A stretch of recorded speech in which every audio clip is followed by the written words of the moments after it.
At ayan guys, no, para sa ating sauce, ito naman yung ating mga kailangan, no. Siyempre, isa-isahin natin guys. Para sa ating sauce guys, ayan ang ating kailangan, no. Yan. Kailangan natin ng chili powder, chili flakes, no, ng Korean. Yan. Ating asukal. Siyempre, yung ating patis, yan yung ating pampalasa dyan guys, no. At wala po tayong glutinous rice, yan. Dapat glutinous rice na powder yung kailangan natin. So, meron tayong flour, yan ang gagamitin natin guys. At syempre, yung ating luya, sibuyas na marami at bawang na marami. At syempre, para mapadali naman yung ating buhay sa paggawa ng ating sauce, no? Dahil mahirap yan kapag imamano-mano natin. So, kailangan natin ng food processor yan para magayat siya ng mabilis at maging pino ng sobra bago iluluto natin yung ating sauce. At nakalimutan ko guys, yan, kailangan natin ng tubig para panlusaw dito sa ating flour. Yan. So, ayan guys, ang kailangan natin para sa ating sauce ng kimchi. So, ayan guys, no, nandito na yung ating paglulutuan ng ating sauce para sa ating kimchi.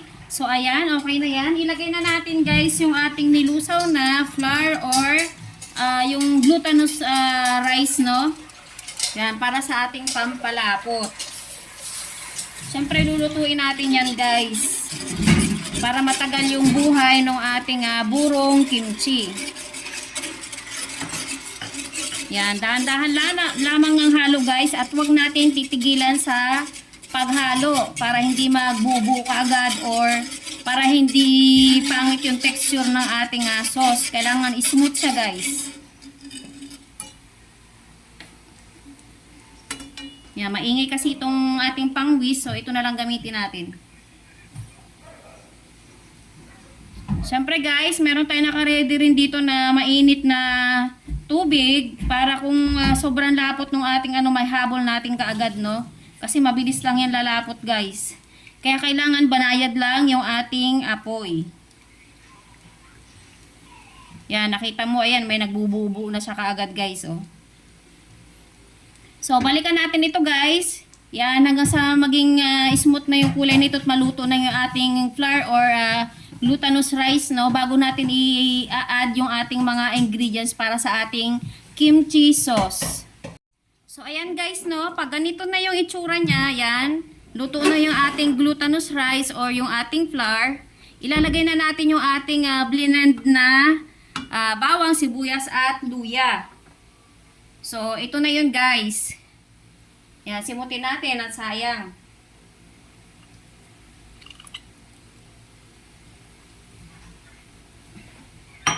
At syempre, imemekos-mekos lang natin ng mabuti yan guys. Hanggang mag-combine silang lahat, no? So, ayan. Lagay na rin natin guys yung ating sugar.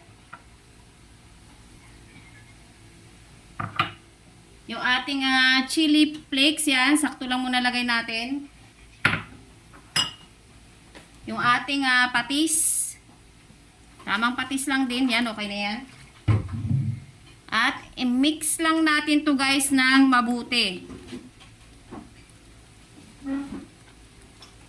Yan. Hanggang sa wala tayong makita na puti-puti dyan at mag-blend na yung kanyang kulay.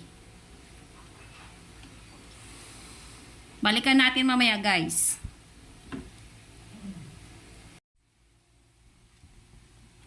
Ayan guys, okay na yung ating kimchi sauce, no? Yan, lutong-luto na siya, oh.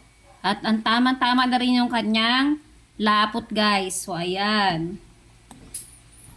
Okay na to guys. Turn off na natin yung ating gas stove. Palamigin lang natin to guys bago natin ilagay sa ating mga gulay, no?